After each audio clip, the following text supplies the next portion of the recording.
رحمة سيقت إلينا من سماوات علا وبها نحن ارتقينا وصعدنا للعلا رحمة سيقت إلينا من سماوات علا وبها نحن ارتقينا.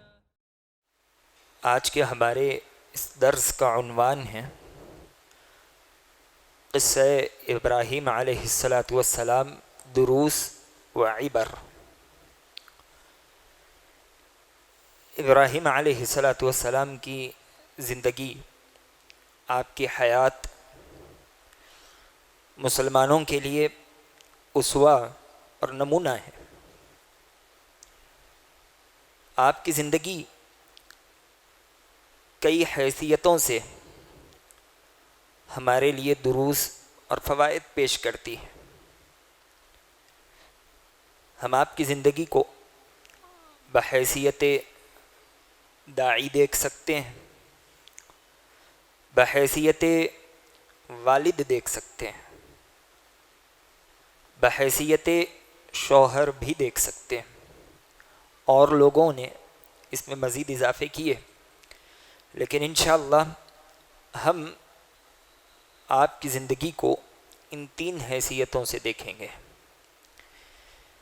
ابراہیم علیہ السلام کی زندگی پر بات کرنے سے پہلے ہمیں ایک قاعدہ یاد رکھنے کی ضرورت ہے. وہ قاعدہ یہ ہے کہ قرآن میں اللہ تبارک و تعالی نے آپ کا جو واقعہ نقل فرمایا اور اس میں جو اخلاقیات، اصول اور قواعد و عقیدے کی باتیں بیان کی گئی ہیں، وہ سارے کے سارے ہمارے لیے ضروری ہیں. ہم اس کے مأمور ہیں، ہمیں ان پر عمل کرنا ہوگا. اللہ تبارک و تعالی نے کہا ثم اوحینا الیک ان اتبع ملت ابراہیم حنیفہ، کہ پھر ہم نے آپ کی طرف اس بات کی وحی کی کہ آپ ابراہیم علیہ السلام کی پیروی کریں. اور ایک جگہ اللہ تبارک و تعالی نے کہا قد كانت لكم اسوة حسنة في ابراہیم والذین معه، کہ آپ کے لیے ابراہیم علیہ السلام اور جو ان کے ساتھ تھے ان کی زندگیاں اسوہ حسنہ ہیں، کامل نمونہ ہیں. تو ان کی زندگی ہمارے لیے آئیڈیل ہے. ہمیں آپ کی زندگی سے دروس اخذ کرتے ہوئے ان دروس اور فوائد کی روشنی میں اپنی زندگی بسر کرنی چاہیے. تو سب سے پہلے ابراہیم علیہ السلام بحیثیت داعی. آج ہم آپ کی زندگی سے وہ دروس دیکھنے کی کوشش کریں گے جو ایک داعی کے لیے از حد ضروری اور مشعل راہ کے طور پر ثابت ہوں گے. تو سب سے پہلے ابراہیم علیہ السلام کی زندگی بحیثیت داعی ہمیں یہ درس دیتی ہے کہ عقیدے کے میدان میں کوئی سمجھوتا نہیں کیا جائے گا، چاہے مد بالمقابل قوم ہوں، رشتہ دار ہوں، دوست ہوں، یا پھر والد ہی کیوں نہ ہو. آپ عقیدے کو ان تمام لوگوں کے سامنے ثابت کرو گے. عقیدے کے میدان میں کسی طرح کی مصلحت کا لحاظ نہیں رکھا جائے گا. توحید ہے تو ہے، اس کے لیے حکمت کا بہانہ بنا کر اس دعوت کو پیچھے کبھی ڈالا نہیں جا سکتا. آپ نے کہا تھا انی اراک وقومک فی ضلال مبین. آپ نے اپنے والد سے کہا تھا کہ میں آپ کو اور آپ کی قوم کو کھلی ہوئی گمراہی میں دیکھ رہا ہوں کہ آپ اللہ کی ذات کو چھوڑ کر اوروں کو پکارتے ہو. تو ابراہیم علیہ السلام نے کھلے طور پر 2 ٹوک الفاظ میں بیان کر دیا کہ آپ گمراہی پر ہو، آپ ہدایت پر نہیں. تو آپ کی داعیانہ زندگی سے جو درس ہمیں ملتا ہے وہ یہ کہ عقیدے کے میدان میں کوئی سمجھوتا نہیں کیا جائے گا. اور دوسری بڑی اہم چیز آپ کی زندگی سے جو ہمیں پتہ چلتی ہے وہ یہ کہ میدان دعوت میں حکمت ہو. وہ اس طور پر کہ ابراہیم علیہ السلام نے بت خانے کے تمام بتوں کو توڑ دیا اور آپ نے بڑے بت کو چھوڑ دیا. حالانکہ ہونا تو یہ چاہیے تھا کہ سب سے پہلے بڑے بت کو توڑا جاتا. نہیں، آپ نے تمام چھوٹے چھوٹے بتوں کو توڑ دیا اور بڑے بت کو چھوڑ دیا. اور جب قوم کے لوگ آ کر سوال کرنے لگے اَأَنْتَ فَعَلْتَ هَذَا بِآلِهَتِنَا يَا إِبْرَاهِيمُ، کہ ابراہیم ہمارے بتوں کے ساتھ تم نے یہ کیا ہے. ابراہیم علیہ السلام نے حکمت عملی کی اور آپ نے کہا بل فعلہ کبیرہم ھذا فاسألوہم ان کانوا ینطقون، میں نے نہیں کیا بلکہ یہ تو ان کے بڑے نے کیا، تم ان سے سوال کرو، اگر یہ بات کر سکتا ہو تو اس سے پوچھو، یہ جواب دے گا. قوم کے لوگ شرمندہ ہو گئے، ان کی نگاہیں نیچے جھک گئی، سر شرم کے مارے خم ہو گئے اور پھر کہنے لگے ابراہیم تم جانتے ہو کہ یہ بول نہیں سکتے، ہم کچھ سوال کریں گے تو یہ جواب نہیں دے پائیں گے، ہم ان سے کیسے سوال کریں. تو دعوت کے میدان میں حکمت ہونی چاہیے. میں اور آپ ہوتے تو جذبات کا مظاہرہ کرتے اور جو کچھ سامنے ہوتا سب ختم کرنے کی کوشش کرتے، لیکن دعوت صرف جذبات کے بل بوتے پر نہیں ہوتی، دعوت میں حکمت ہونی چاہیے.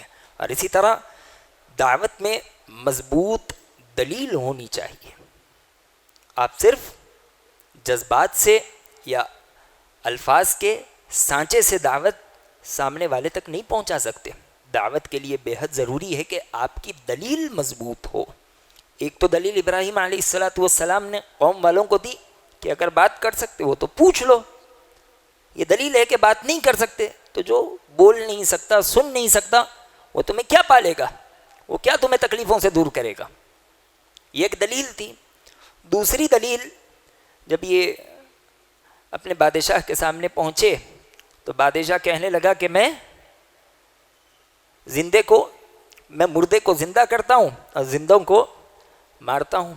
ابراہیم علیہ السلام نے کہا اچھا تو پھر تم ایک کام کرو کہ فَإِنَّ اللَّهَ يَأْتِي بِالشَّمْسِ مِنَ الْمَشْرِقِ فَأْتِ بِهَا مِنَ الْمَغْرِبِ، کہ اللہ تبارک و تعالی سورج کو مشرق سے نکالتا ہے، تم ایسا کرو کہ تم مغرب سے نکال لاؤ، تم کتنے قادر ہو پتہ چل جائے گا. اللہ تبارک و تعالی نے کہا فَبُهِتَ الَّذِي كَفَرَ، کافر ہیبت کھا گئے، ان کی بولتی بند ہو گئی. یہ ابراہیم علیہ السلام کی بڑی مضبوط دلیل تھی. مجھے اور آپ کو یہ نصیحت ملتی ہے کہ ہم جب کبھی دعوت کے میدان میں اترے تو ہماری دلیل بڑی مضبوط ہو. صرف جذبات کے سانچے کو لے کر اور اس کے بوریے کو لے کر اگر ہم میدان دعوت میں اتریں گے تو ہم مات کھا سکتے ہیں. اور ایسے ان دنوں دیکھنے میں بھی آ رہا ہے کہ بہت سے نوجوان جن کے ارادے بڑے نیک ہیں لیکن علم اور دلائل سے کورے ہونے کی وجہ سے مدعو جسے وہ دعوت دینے گئے تھے وہ اس پر غالب ہے اور یہ مدعو کے غلط عقائد سے متاثر ہو رہا ہے. وجہ کیا ہے؟ وجہ یہ ہے کہ اس کے دلیلیں مضبوط نہیں تھی. سامنے والے کی بھی دلیل مضبوط نہیں ہے لیکن اس کے بالمقابل اس کی دلیل وقتی طور پر کچھ مضبوط ہو گئی جس کی وجہ سے یہ انسان مغلوب ہو گیا اور سامنے والے سے متاثر اور مرعوب ہو گیا. تو یہ داعی کا کردار نہیں ہے. داعی کا کردار بڑا مضبوط ہوا کرتا ہے. اور اسی طرح یہ دیکھیں کہ ابراہیم علیہ السلام کی زندگی بحیثیت داعی ہمیں سکھاتی ہے کہ صرف سختی سے بات نہیں بنے گی، دھیرے دھیرے ذہن سازی کرنی پڑے گی. آپ ابراہیم علیہ السلام کی زندگی کو دیکھیں کہ ایک وقت تک آپ علیہ السلام نے اپنی قوم کو مختلف دلیلیں دی. آپ نے بتوں کو توڑ کر بڑے بت کو چھوڑ دیا، یہ ایک دلیل تھی. آپ نے اپنے بادشاہ کو کہا کہ سورج تم مغرب سے نکال کر دکھاؤ، یہ ایک دلیل تھی. اسی طرح آپ نے چاند، ستارے اور سورج کے متعلق کہا. پہلے ستاروں کو دیکھا تو کہا کہ یہ میرے رب ہیں، لیکن جب ستارے گم ہو گئے انہوں نے کہا کہ میرا اللہ تبارک و تعالی کبھی گم ہونے والا نہیں ہے. جب چاند کو دیکھا تو کہا کہ یہ زیادہ چمکتا ہے، ہو سکتا ہے یہ میرا رب ہے. لیکن جب سورج اس پر غالب ہو گیا تو کہنے لگے کہ میرے رب پر کوئی غالب ہونے والا نہیں ہے. اور جب سورج کو دیکھا تو کہا کہ ہذا ربی ہذا اکبر، یہ میرا رب ہے اس لیے کہ سب سے بڑا ہے۔ لیکن جب رات کا اندھیرا اس پر چھا گیا تو کہنے لگے کہ یہ بھی میرا رب نہیں ہے۔ اس طرح ابراہیم علیہ السلام نے قوم کی ذہن سازی کی، انہیں مختلف اوقات میں مختلف دلیلیں دیتے رہے اور مختلف پیراؤں سے انہیں سمجھاتے رہے، اور ذہن سازی کے وقت انداز کا بڑا کردار ہوتا ہے۔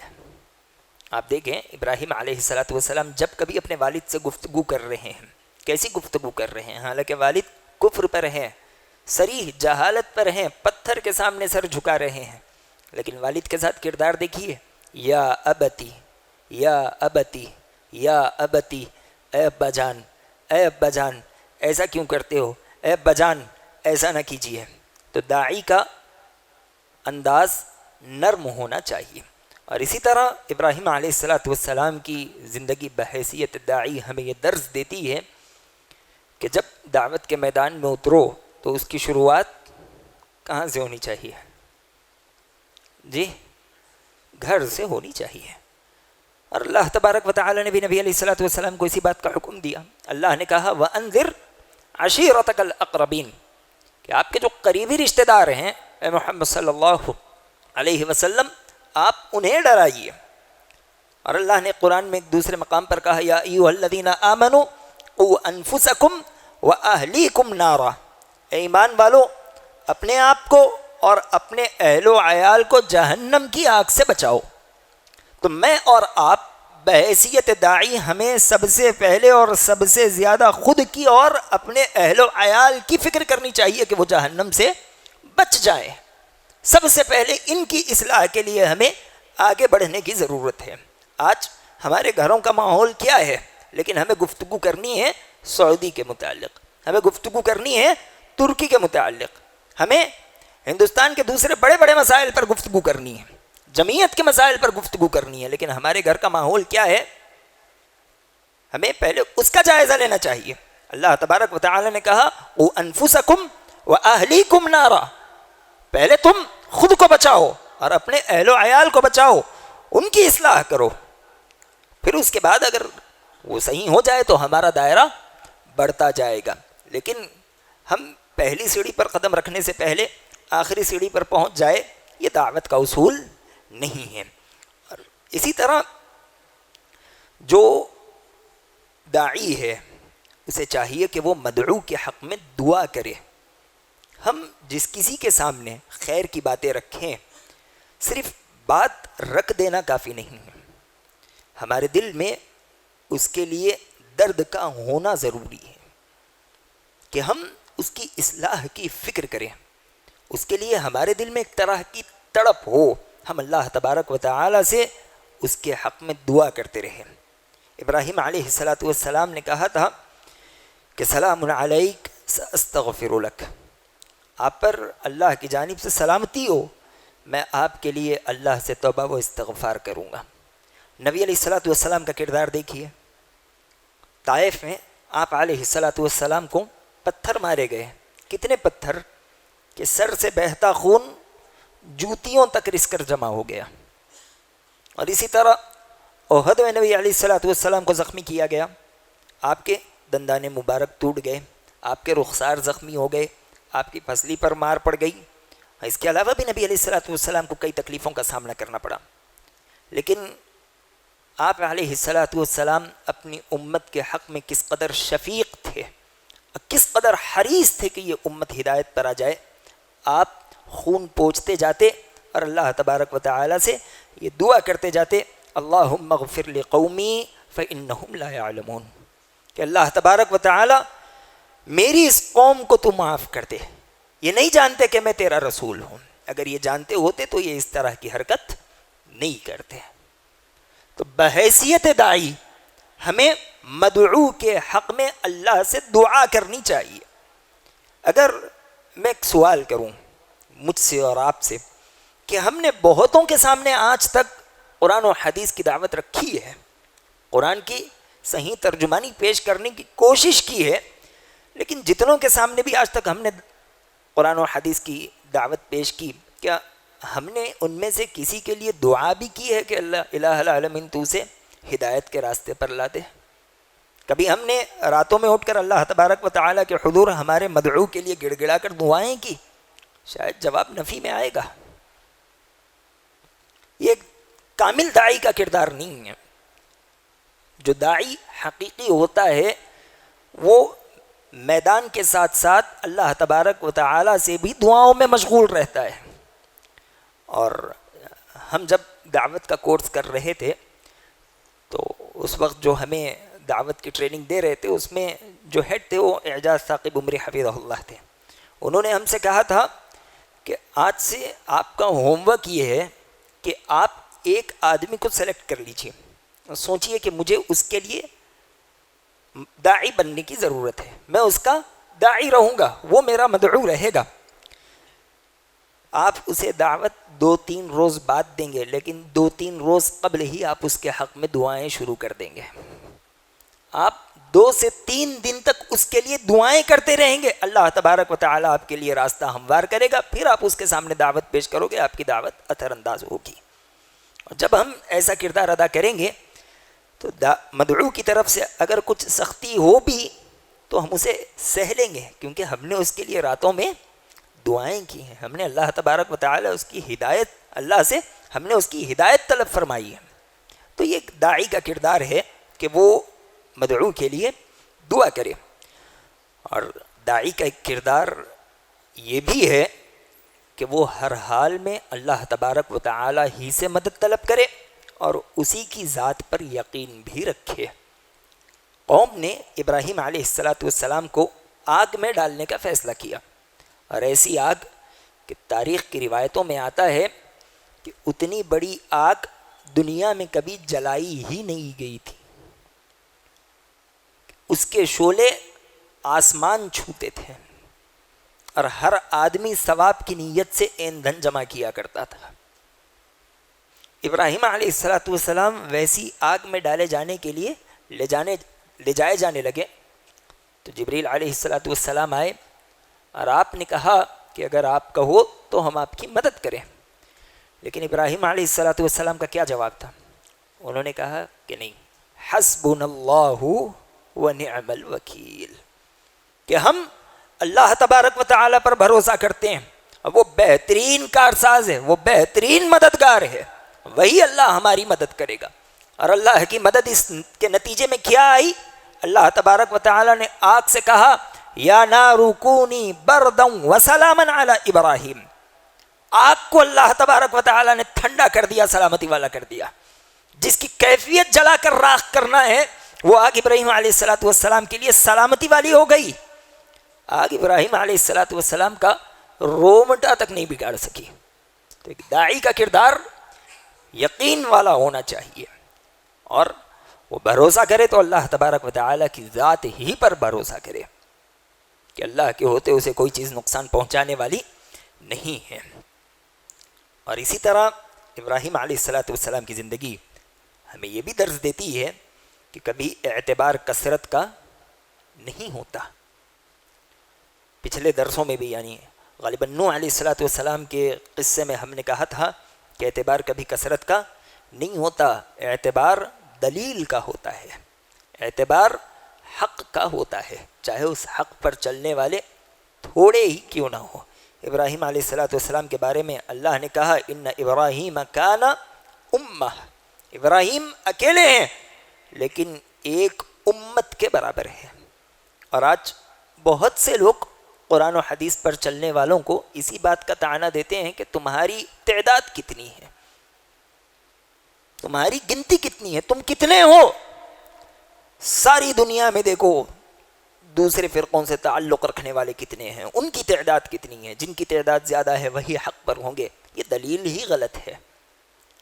حدیث شفاعہ کا ہم نے ذکر کیا تھا کہ کل قیامت کے دن کئی انبیاء ایسے آئیں گے جن کی امتوں میں 10 آدمی ہوں گے، 3 آدمی ہوں گے، ایک ہوگا کسی کے ساتھ ایک بھی نہیں ہوگا۔ ساری قوم کہاں جائے گی؟ اس نبی کے بالمقابل، اور قوم کے بالمقابل نبی اکیلا کھڑا ہوگا۔ یہاں کس کا اعتبار کریں گے؟ تعداد کا کریں گے؟ کثرت کا کریں گے؟ اگر ایسی کثرت ہی کی بات کرنی ہے تو آج مسلمانوں کے بالمقابل جو دوسری اقوام ہیں ان کی کثرت مسلمانوں سے زیادہ ہے۔ اگر کثرت ہی کا اعتبار کرنا ہوتا تو پھر دوسروں کو حق پر ہونے کا لیبل مل جاتا۔ ایسا نہیں ہے، اعتبار کثرت کا نہیں ہوگا، اعتبار دلیل کا ہوگا۔ اور کثرت کا کیا معاملہ ہوتا ہے؟ اللہ نے کہا وَإِن تُطِعْ أَكْثَرَ مَنْ فِي الْأَرْضِ يُضِلُّوكَ عَنْ سَبِيلِ اللَّهِ۔ اے محمد صلی اللہ علیہ وسلم، آپ زمین کی اکثریت کی پیروی کرنے لگ جائیں گے تو پھر وہ آپ کو اللہ تبارک و تعالیٰ کے راہ سے بھٹکا دیں گے۔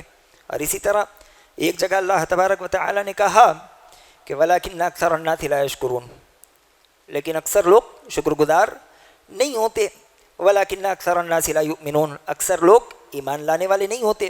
وَإِن وَجَدْنَا أَكْثَرَهُمْ لَفَاسِقِينَ، ہم اکثر لوگوں کو فاسق پاتے ہیں۔ بل أَكْثَرُهُمْ لَا يَعْقِلُونَ، اکثر لوگ عقل نہیں رکھتے۔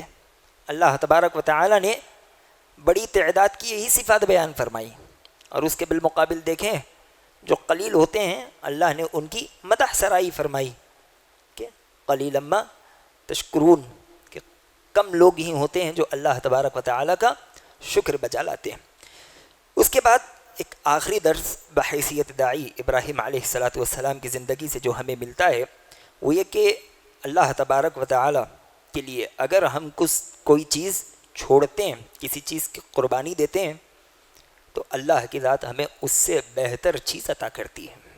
جیسا کہ اللہ نے کہا فَلَمَّا اعْتَزَلَهُمْ وَمَا يَعْبُدُونَ مِن دُونِ اللَّهِ وَهَبْنَا لَهُ إِسْحَاقَ وَيَعْقُوبَ وَكُلًّا جَعَلْنَا نَبِيًّا۔ اللہ نے کہا جب ابراہیم علیہ السلام نے قوم والوں کو چھوڑا اور ان کے معبودوں کو چھوڑا تو اس چھوڑنے کے نتیجے میں ہم نے انہیں اسحاق اور اسماعیل عطا کیے۔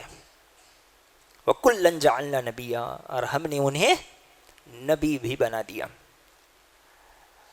قوم کو اللہ کے لیے چھوڑا گیا تو اللہ تبارک و تعالی نے اس سے بہتر چیز عطا کر دی، فرما بردار بیٹے، اور ایسے بیٹے جو نبوت کے منصبوں پر فائز ہوئے، اور ان کی آنے والی نسلوں میں اللہ تبارک و تعالی نے نبوت کے سلسلے کو شروع کر دیا۔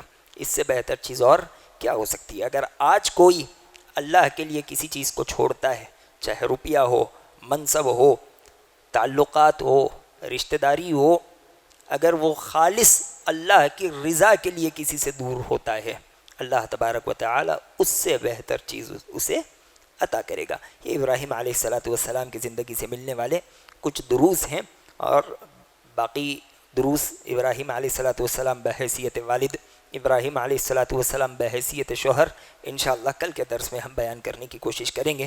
اللہ سے دعا ہے کہ الہ العالمین جو باتیں کہی گئی ہیں سمجھتے ہوئے ان پر عمل کرنے والا بنا، آمین۔ وآخر دعوانا الحمدللہ رب العالمین۔ مسجد عباد الرحمن کے پلیٹ فارم سے ہونے والی دعوت و تبلیغ کے مشن کو آگے بڑھانے میں ہمارا بھرپور ساتھ دیں۔ علم و عمل سے ناطہ جوڑنے کے لیے اہل علم سے جڑیں۔ مسجد عباد الرحمن کے یوٹیوب چینل کو سبسکرائب کریں اور آگے شیئر کرنا ہرگز نہ بھولیں۔ فجزاکم اللہ